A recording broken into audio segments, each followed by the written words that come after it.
Hello everyone. Bharat পাকিস্তানে যুদ্ধের সম্ভাবনা নিয়ে প্রচুর জল্পনা তৈরি হয়েছে। বিভিন্ন নিউজ পেপারগুলো এবং মিডিয়া হাউস একই কথা বারবার বলে যাচ্ছে যে ভারত পাকিস্তান একটা রিজিওনাল ওয়ার কিন্তু হতে পারে। আজকের এই ভিডিওতে আমরা কমপ্লিট ডিটেলস দেখব এবং তার সঙ্গে সঙ্গে ডিটেলসে আলোচনা করব যে এই যুদ্ধের সম্ভাবনা কতখানি রয়েছে।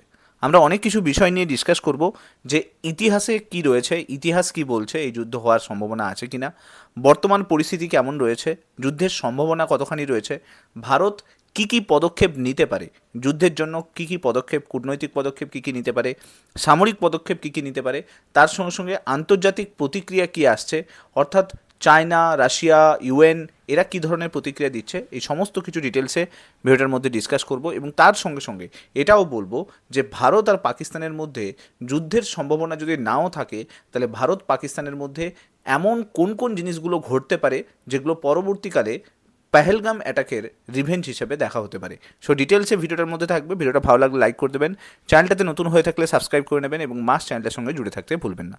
দেখুন ইতিহাস কি বলছে। ইতিহাস বলছে যে ভারত পাকিস্তানের মধ্যে সম্পর্ক সেটা কিন্তু সবসময় জটিল ছিল। বিশেষ করে আমরা কাশ্মীর ইস্যু নিয়ে কিন্তু এই জটিলতা অনেক দিন থেকেই রয়েছে। তিনটে বড় যুদ্ধ অলরেডি কিন্তু করেছে ভারত। একটা হচ্ছে 1947-এর ব্যাটেল, আমরা জানি ইন্ডিপেন্ডেন্সের টাইমে যখন ভারত পাকিস্তান ডিভিশন হয়। এরপরে 1965-তে আমরা যুদ্ধের সামনাসামনি হয়েছিলাম যখন ভারত এবং চায়নার মধ্যে এই যুদ্ধটা হয়েছিল। 1971-এ বাংলাদেশ নিয়ে কিন্তু যুদ্ধটা হয়। তো তিনটে বড় যুদ্ধ অলরেডি ভারত এবং পাকিস্তানের মধ্যে হয়ে গেছে। মানে এই যে যুদ্ধে কখনো পাকিস্তান ডিরেক্টলি পার্টিসিপেট করেছে, আবার কখনো ইনডিরেক্টলি পার্টিসিপেট করেছে। এবং শর্ট টার্ম একটা ব্যাটেল হয়েছিল, সেটা হচ্ছে 1999 সালে যখন কার্গিল যুদ্ধ হয়েছিল। তো এই রকম ইতিহাস কিন্তু অলরেডি ভারত এবং পাকিস্তানের মধ্যে রয়েছে এবং এই ভারত পাকিস্তানের এই যুদ্ধের বিভিন্ন নিউজ আর্টিকেল কিন্তু অলরেডি রয়েছে, যেখানে আমরা কার্গিলের যুদ্ধের মাধ্যমে ভারত অনেকটা জায়গা কিন্তু পাকিস্তানে দখল করে নিয়েছিল। সেই যুদ্ধের যে বীর কথা সেটা কিন্তু এখনও পর্যন্ত অনেক বই এবং অনেক পত্রিকাতে রয়েছে। কিন্তু বর্তমান পরিস্থিতি কি বলছে? বর্তমান পরিস্থিতি কিন্তু বলছে যে এই যুদ্ধের সম্ভাবনা কতখানি। আমরা জানি যে 22শে এপ্রিল পেহেলগামে অ্যাটাক হয় এবং এই অ্যাটাকে দেখা যায় যে 7 জন জঙ্গি ছিল। এখনও পর্যন্ত 2 জনকে ধরা গেছে, 5 জন এখনও পর্যন্ত অধরা। কিন্তু এই পরিস্থিতিতে সবথেকে বড় যেটা উঠে আসছে যে ভারত তাহলে মনে হয় পাকিস্তানকে অ্যাটাক করতে পারে, একটা মিলিটারি স্ট্রাইক কিন্তু করতে পারে।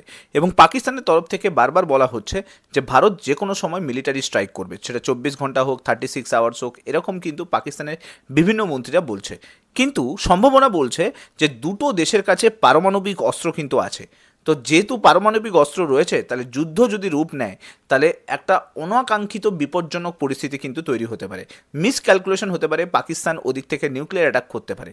এবং আমরা জানি যে কূটনৈতিক চাপও কিন্তু ভারতের ওপরে রয়েছে আন্তর্জাতিক মহলের, যেরকমভাবে আমরা চায়নার তরফ থেকে একটা প্রেশার দেখতে পাচ্ছি, আমেরিকার তরফ থেকে, রাশিয়ার তরফ থেকে, এরা কিন্তু কন্টিনিউয়াসলি ভারত এবং পাকিস্তানের মধ্যে যে এই যে একটা ওয়ার সিচুয়েশন ক্রিয়েট হয়ে রয়েছে সেটাকে কিন্তু ঠেকাতে ব্যস্ত রয়েছে।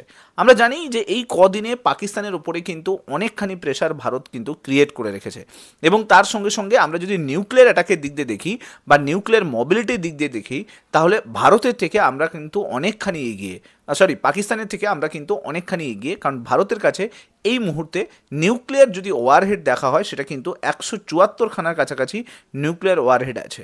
সেই দিক দিয়ে যদি পাকিস্তানের দেখি, সেখানে কিন্তু পাকিস্তানের প্রায় বলা হচ্ছে 160 খানা নিউক্লিয়ার ওয়ারহেডস থাকতে পারে। যাই হোক, দুটো দেশের কাছে কিন্তু নিউক্লিয়ার যে ওয়ারহেডের সংখ্যা সেটা কিন্তু যথেষ্ট বেশি রয়েছে। কিন্তু এই সাম্প্রতিক উত্তেজনার মূল কারণ হচ্ছে আমরা জানি পেহেলগাম অ্যাটাক। 22শে এপ্রিল 2025 সালে পেহেলগামে একটা অ্যাটাক হয় এবং সেই অ্যাটাকে হিন্দুদেরকে খুঁজে বের করে করে কিন্তু মারা হয়, যেখানে বলা হয় যে হিন্দু পর্যটক যারা তাদেরকেই কিন্তু গুলি করে মারা হয়। এবং পরবর্তীকালে সেই অ্যাটাকের সমস্ত দায়িত্বভার নেয় দ্য রেজিস্ট্যান্স ফোর্স, যেটা বেসিক্যালি কিন্তু লস্করি তৈবারি কিন্তু একটা সাবস্টিটেন্ট অর্গানাইজেশন বলতে পারো। তো যাই হোক, এই অভিযোগ অস্বীকার করে পরবর্তীকালে দ্য রেজিস্ট্যান্স ফ্রন্ট, প্রথমে তো স্বীকার করে, পরবর্তীকালে অস্বীকার করে এবং তারপর বলে যে আমরা নিরপেক্ষ তদন্তের আহ্বান জানাচ্ছি। কিন্তু তারপর থেকেই সিচুয়েশান সম্পূর্ণ বদলে যায়। বিভিন্ন জায়গা থেকে বিভিন্ন স্টেটমেন্ট আসতে থাকে। আমাদের হোম মিনিস্টার অমিত শাহ তিনি বলেন যে চুন চুনকে জবাব মিলেগা। মোদিজি বলে যে যে কোনো সময় আমরা কিন্তু তার প্রতিশোধ নেব, এই পেহেলগাম অ্যাটাকের কিন্তু প্রতিশোধ নেব এবং সবাইকে খুঁজে বের করব যারা এই পুরো অ্যাটাকের সঙ্গে জড়িত আছে। তো সাম্প্রতিক পরিস্থিতি যদি দেখো, সেই পরিস্থিতি কিন্তু যথেষ্ট একটা টেনশন ক্রিয়েট করছে ভারত এবং হচ্ছে পাকিস্তানের মধ্যে, এবং সেই টেনশনের দরুন আমরা যা দেখতে পাচ্ছি সীমান্তে মাঝে মাঝে গুলি বিনিময় হচ্ছে, সন্ত্রাস হামলা হওয়ার চান্স হচ্ছে, যেরকম বালুচ আর্মি রিসেন্টলি পাকিস্তান কয়েকজন মেজর জেনারেলকে অ্যাটাক করেছে, দিয়ে মেরে দিয়েছে, 10জন মেজর জেনারেলকে অ্যাটাক করেছে, দিয়ে মেরেছে। তারপর অভ্যন্তরীণ রাজনৈতিক এবং অর্থনৈতিক চাপও কিন্তু দুটো দেশ রয়েছে। তাই যুদ্ধের যে সম্ভাবনা সেটাকে কিন্তু অনেকটা কিন্তু ডিএসকেলেট করছে, যুদ্ধের সম্ভাবনা হওয়ার চান্স কিন্তু খুব কম বলে মনে করছে। আর আমরা দেখলাম যে এই পেহেলগাম অ্যাটাকের পর থেকে ভারত এবং পাকিস্তানের মধ্যে এলওসি বর্ডারে কন্টিনিউয়াসলি কিন্তু সিজ ফায়ার হচ্ছে, সিজ ফায়ারে ভায়োলেশন দেখা যাচ্ছে, প্রায় কন্টিনিউ 6 দিন ধরে এই সিজ ফায়ার ভায়োলেশন হচ্ছে। এবং রিসেন্টলি আমরা দেখেছি যে রাজনাথ সিং ইউএস ভিজিটে ছিলেন। ইউএসের যে কাউন্টার পার্ট রয়েছে, ফরেন কাউন্টার পার্ট বলতে পারো বা সিকিউরিটি কাউন্টার পার্ট, তার সঙ্গে কথা হয়েছে এবং সেখানে ইউএস বলেছে যে ভারতের রাইটস আছে এর এগেনস্টে যাওয়ার জন্য, পাকিস্তানের এগেনস্টে যাওয়ার জন্য ভারতের সম্পূর্ণ রাইটস আছে, অর্থাৎ ইউএস কিন্তু ইন্ডিয়াকে সাপোর্ট করেছে। এবার ইউএস আমরা জানি অলওয়েজ দোলমাটাল পজিশনে থাকে, তো কখনো সাপোর্ট করে, কখনো বলে যে না না সব কিছু কমিয়ে দাও। তো যাই হোক, ইউএসের যে সাপোর্ট সেটা অনেকটা বর্তমান সময়ে কিন্তু দাঁড়িয়ে যথেষ্ট ইম্পর্টেন্ট। কূটনৈতিক এবং সামরিক অনেকগুলো প্রতিক্রিয়া কিন্তু ভারতের পদক্ষেপ কিন্তু অনেকগুলো এসছে, যার মধ্যে আমরা দেখেছি যে পাকিস্তানের সমস্ত নাগরিকদের ভিসাকে বাতিল করে দেওয়া হয়েছে, ইন্দাস ওয়াটার ট্রিটি ক্যান্সেল করে দেওয়া হয়েছে, ওয়াটার স্ট্রাইক করেছে ভারত বলতে পারো। অ্যান্ড অলসো পাকিস্তানের বিমান সংস্থাগুলো যতগুলো রয়েছে সেগুলো ভারতের যে আকাশ সীমা, যে এয়ার স্পেস আছে সেটাকে সম্পূর্ণ বন্ধ করে দেওয়া হয়েছে। এবং আমরা জানি যে রিসেন্টলি হচ্ছে পাকিস্তান তার নিজস্ব এয়ার স্পেসকেও কিন্তু বন্ধ করে দিয়েছে। ইন্ডিয়ার এয়ার স্পেস তো বন্ধ ছিলই আগে থাকতে, পাকিস্তান নিজের এয়ার স্পেসও কিন্তু সম্পূর্ণ বন্ধ হয়ে রয়েছে। এই মুহূর্তে পাকিস্তানের সমস্ত ডোমেস্টিক ফ্লাইট এবং মিলিটারি ফ্লাইট সবই কিন্তু এই পেহেলগাম অ্যাটাকের কারণে বন্ধ হয়ে রয়েছে, কারণ যে কোনো সময় মিলিটারি স্ট্রাইক হতে পারে, এইটা কিন্তু পাকিস্তানকে চিন্তাভাবনা করছে, তার জন্য সমস্ত এয়ার স্পেস বন্ধ করে রেখেছে। পাকিস্তানের তরফ থেকেও কিন্তু ভারতের এই সমস্ত অ্যাটাকের পরে প্রতিক্রিয়া এসছে। আমরা দেখেছি যে ভারতের যত কূটনৈতিক ডিপ্লোম্যাট যারা রয়েছে তাদেরকে পাকিস্তান থেকে বের করে দেওয়া হয়েছে, এবং যে এয়ার স্পেস সেটা ভারতের জন্য বন্ধ করে দেওয়া হয়েছে। সিমলা এগ্রিমেন্ট যেটা ছিল সেটাকে স্থগিত করে দেওয়া হয়েছে, এবং সীমান্তবর্তী অঞ্চলে যত বাংকার আছে সেই বাংকার কিন্তু নির্মাণ পর্ব চালু হয়ে গেছে, এবং সীমান্ত এরিয়াতে যত পোস্ট ছিল, ওয়ার পোস্ট ছিল, সেগুলোকেও কিন্তু সরিয়ে দেওয়া হয়েছে, ফ্ল্যাগ সরিয়ে দেওয়া হয়েছে। এবং এই সিমলা এগ্রিমেন্টের কারণে আমরা বলতে পারি যে পাকিস্তান কিন্তু যথেষ্ট ভয়ের মধ্যে আছে, কারণ সিমলা এগ্রিমেন্টই একটা এগ্রিমেন্ট ছিল যেখানে ইন্ডিয়া এবং পাকিস্তানের মধ্যে একটা ডিল হয়েছিল যে সিজ ফায়ার এবং কাউন্টার অ্যাটাক হবে না, এই এগ্রিমেন্টে বলা হয়েছিল। কিন্তু সেই এগ্রিমেন্ট কিন্তু পাকিস্তান নিজে থেকে তুলে নিয়েছে। তাই এখন পাকিস্তান থিঙ্ক করছে যে ইন্ডিয়া এবং পাকিস্তানের মধ্যে একটা ছোটোখাটো এই সিমলা এগ্রিমেন্ট রিভোকেশনের কারণে একটা ওয়ার সিচুয়েশন ক্রিয়েট হতে পারে, বা একটা প্রিএমটিভ মিলিটারি স্ট্রাইক কিন্তু হতে পারে। কিন্তু প্রশ্ন হলো যে এই সীমান্তগুলোতে সামরিক উত্তেজনা বাড়ছে, কিন্তু আমরা যদি দেখি যে পাকিস্তানের মধ্যে কি কিছু সেরকম কোনো হচ্ছে যেখান থেকে ইন্ডিয়া এবং পাকিস্তানের মধ্যে যুদ্ধ আসতে পারে? দেখো, রিসেন্টলি ভারতের সেনা কিছু সদস্য নিহত হয়েছিল যখন পাকিস্তান থেকে একটা ড্রোন স্ট্রাইক করা হয়েছিল, এবং আমরা দেখেছিলাম যে পাকিস্তানের সেনাবাহিনীর ওপরেও কিন্তু ভারত ড্রোন স্ট্রাইক করেছিল। তার সঙ্গে সঙ্গে আমরা এটাও দেখেছি যে সীমান্তে দুধনের মধ্যে গুলি বিনিময়ের কারণেও কিন্তু অনেকবার এরকম হয়েছে যে সীমান্তবর্তী এরিয়াগুলোকে খালি করতে হয়েছে। এবং রিসেন্টলি আমরা ঝন্টু আলী, একজন শহীদ হয়েছেন ঝন্টু আলী, যিনি প্যারামিলিটারি ফোর্সের ছিলেন, এবং তিনি রিসেন্টলি জঙ্গিদের সঙ্গে গুলি বিনিময় করতে গিয়ে মারা গেছেন। নরেন্দ্র মোদী সম্পূর্ণ সেনাবাহিনীকে, অর্থাৎ আর্মি, এয়ারফোর্স এবং নেভিকে ফুল ইন্ডিপেন্ডেন্স দিয়ে দিয়েছেন এবং বলেছেন যে টাইমিং আপনারা সেট করুন, জায়গা আপনারা সেট করুন, আপনারা অ্যাটাক করুন, আপনাদের ইচ্ছে আপনারা অ্যাটাক করুন। অপারেশনাল যা কিছু ফ্রিডম সেটা কিন্তু প্রোভাইড করা হয়েছে। এখন প্রশ্ন হলো, সব কিছু দেওয়ার সত্ত্বেও তাহলে কি যুদ্ধ হতে পারে? আনসার হচ্ছে আমার মতে যে 8খানা অপশান কিন্তু ভারতের কাছে আছে। 8টা অপশান ভারতের কাছে রয়েছে এই মুহূর্তে অ্যাটাক করার জন্য। এই মুহূর্তে কিন্তু ইন্টারন্যাশনাল প্রেশার যথেষ্ট রয়েছে, চায়না যথেষ্ট প্রেশার দিচ্ছে। আমরা যদি দেখি এই মুহূর্তে রাশিয়া অলসো প্রেশার দিচ্ছে, এবং ভারতের পাশে রয়েছে ইউএস, ইসরায়েল, এরা কিন্তু রয়েছে, কিন্তু আন্তর্জাতিক প্রেশার কিন্তু যথেষ্ট রয়েছে। ইউনাইটেড নেশনে পাকিস্তানকে এক্সপোজ করা হয়েছে, কিন্তু ইউনাইটেড নেশনের একটাই কথা যে যুদ্ধ একটা অনেক বড় জিনিস যেটা অনেক কিছু ক্ষতি করতে পারে। যাই হোক, এখন যেটা মনে হচ্ছে সেটা হচ্ছে পূর্ণাঙ্গ যুদ্ধের কোনো সম্ভাবনা কিন্তু দেখতে পাচ্ছি না, একটা সার্জিক্যাল স্ট্রাইক হতে পারে এবং তার সঙ্গে সঙ্গে 8খানা এরকম অপশান আসতে পারে ইন্ডিয়ার কাছে, যার মাধ্যমে তারা পাকিস্তানের যে রিভেঞ্জ সেটা কিন্তু নিতে পারে। প্রথম কথা কি, যারা যারা এই যুদ্ধে এই অ্যাটাকের সঙ্গে জড়িত তাদেরকে টার্গেটেড অ্যাসাসিনেশন করা, সেই টার্গেটেড অ্যাসাসিনেশনের সব থেকে মহিরদ হাসিল করে রেখেছে ইসরায়েল। আর ইসরায়েলের সঙ্গে আমরা ভারতের যে রিলেশন সেটা কিন্তু যথেষ্ট ভালো। আমরা জানি রিসেন্ট কনটেক্সটে ইসরায়েল কিন্তু Hezbollah chief Hassan Nasrallah, Hamas chief Ismail Haniyeh এদেরকে কিন্তু টার্গেটেড অ্যাসাসিনেশন করেছিল।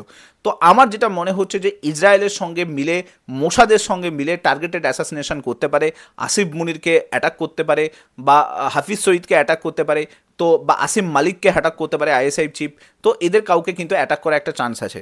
এছাড়া যদি সেকেন্ড অপশান দেখি তাহলে কিন্তু একটা ছোটোখাটো মিসাইল স্ট্রাইক কিন্তু আসতে পারে। আমরা জানি যে পৃথিবী মিসাইল রয়েছে, অগ্নি মিসাইল রয়েছে, তার সঙ্গে সঙ্গে ব্রহ্মোস মিসাইল রয়েছে। তো ইন্ডিয়া ছোটোখাটো কিন্তু মিসাইল স্ট্রাইক করতে পারে, ইন্ডিয়া এয়ারবেসে মিসাইল স্ট্রাইক করতে পারে, টেরর লঞ্চ প্যাডগুলোতে মিসাইল স্ট্রাইক করতে পারে, এটা একটা অপশান রয়েছে। এছাড়া আরও একটা জিনিস সেটা হচ্ছে নো ফার্স্ট ইউজ পলিসি, সেটাতে চেঞ্জেস নিয়ে আসতে পারে। ইন্ডিয়া এবং পাকিস্তানের মধ্যে একটা পলিসি লঞ্চ করা আছে যেখানে নো ফার্স্ট ইউজ পলিসি, অর্থাৎ ইন্ডিয়া কখনো নিউক্লিয়ার অ্যাটাক করবে না, উল্টো দিক থেকে পাকিস্তান যতক্ষণ না পাকিস্তান নিউক্লিয়ার অ্যাটাক করছে ততক্ষণ পর্যন্ত ইন্ডিয়া অ্যাটাক করবে না। এটা হচ্ছে নো ফার্স্ট ইউজ পলিসি। সেই পলিসিতে কিন্তু চেঞ্জেস আসতে পারে। সেই পলিসিতে এটা আসতে পারে যে পাকিস্তান যদি নিউক্লিয়ার অ্যাটাক নাও করে, ইন্ডিয়া কিন্তু নিউক্লিয়ার অ্যাটাক করবে। তো সেই চেঞ্জেসটাও কিন্তু নিয়ে আসা হতে পারে। এছাড়া আরও একটা যেটা সবথেকে বড় ইম্পর্টেন্ট জিনিস সেটা হচ্ছে নাভাল ব্লকেড হতে পারে। নাভাল ব্লকেড খুব ইম্পর্টেন্ট একটা জিনিস। যদি নাভাল ব্লকেড করে দেওয়া হয়, এইখানে আমি একটা ছবি আছে দেখাতে চাই, যে এই পোর্ট বরাবর যদি নাভাল ব্লকেড করে দেওয়া হয় তাহলে পাকিস্তানে কিন্তু কোনো ট্রেড সাপ্লাই বন্ধ হয়ে যাবে। পাকিস্তান কিন্তু যেরকম জলের দিক দিয়ে মরবে সেরকম কিন্তু তেলের দিক দিয়েও কিন্তু মরবে। তো নাভাল ব্লকেড কিন্তু একটা খুব ভালো অপশান। এটা করলে কিন্তু অনেক কিছু কিন্তু পাকিস্তানের কিন্তু লস হতে চলেছে। লাস্ট যেটা সব থেকে শেষ অপশান পড়ে থাকে সেটা হচ্ছে ফুল স্কেল মিলিটারি অপারেশন। এটা কখনো অ্যাভয়েড করা যাচ্ছে না যে ফুল স্কেল মিলিটারি অপশান হতে পারে না, হতে পারে। সেখানে অনেক কিছু ফ্যাক্টর কানেক্টেড থাকবে, কারণ আমরা জানি যে যখন গাজা ওয়ার হয়েছিল সেখানেও কিন্তু একটা ফুল স্কেল ওয়ার হওয়ার কিন্তু চান্স ছিল না, কিন্তু তখন ইসরায়েলের সঙ্গে একটা যুদ্ধ হওয়ার কারণে, একটা মিসক্যালকুলেশনের কারণে ইসরায়েল গাজা অ্যাটাক করে ইসরায়েলের ওপরে, দেন ইসরায়েল ফুল স্কেল গাজার এগেনস্টে কিন্তু ওয়ার ডিক্লেয়ার করে দেয়। কিন্তু পাকিস্তান কিন্তু কোনো গাজা নয়, পাকিস্তান কিন্তু কোনো হামাস নয়, পাকিস্তান একটা আর্মি এবং পাকিস্তানের কাছে সমস্ত নিউক্লিয়ার ওয়েপেন আছে। তো ইন্ডিয়া কিন্তু ভেবে চিন্তে এই জিনিসগুলোতে স্টেপ নেবে, যেহেতু নিউক্লিয়ার পাওয়ার কান্ট্রির উপরে অ্যাটাক করলে অনেক কিছু মিসক্যালকুলেশন হতে পারে। টেরোরিস্টদের কাছে যদি নিউক্লিয়ার ওয়েপেন যায় তারা কিন্তু অ্যাটাক করতে পারে। তো এই জিনিসটা কিন্তু পাকিস্তানের কাছে রয়েছে, সো পাকিস্তান তাই জন্য সেটাকে ইউজ করছে। তবে এই জিনিসগুলো অ্যাভয়েড করা যায় না, কখনো কখনো এই জিনিসগুলো হয়ে যায়। তো ফুল স্কেলে মিলিটারি অপারেশনও কিন্তু কোনোভাবে অ্যাভয়েড করা যাচ্ছে না, মানে কোনোভাবে বলা যাচ্ছে না যে হবেই না, বাট হওয়ার চান্স কিন্তু রয়েছে। যাই হোক, ভারত এবং পাকিস্তানের মধ্যে সম্পর্ক বর্তমানে অত্যন্ত উত্তপ্ত এবং তার সঙ্গে সঙ্গে যুদ্ধের আশঙ্কা থাকলেও আন্তর্জাতিক চাপ এবং পারমাণবিক অস্ত্রের উপস্থিতির জন্য উভয় দেশকে সংযত থাকতে বাধ্য করছে দুটো দেশের মধ্যে বর্তমান পরিস্থিতি। কিন্তু বর্তমান পরিস্থিতি যদি পরিবর্তন না হয় তাহলে অনেক বড় ধরনের একটা যুদ্ধের আশঙ্কা আসতে পারে। যাই হোক, সমস্ত কিছু ডিটেলসে ভিডিওটার বললাম যে যুদ্ধের সম্ভাবনা রয়েছে কিনা। ভিডিওটাকে ভালো লাগলে মাস্ট লাইক করে দেবেন, চ্যানেলটাতে নতুন হয়ে থাকলে সাবস্ক্রাইব করে দেবেন এবং মাস্ট এই ভিডিওগুলোকে শেয়ার করতে ভুলবেন না। Thank you so much. Next ভিডিওতে আপনার সঙ্গে আবার দেখা হচ্ছে। Till then, bye by.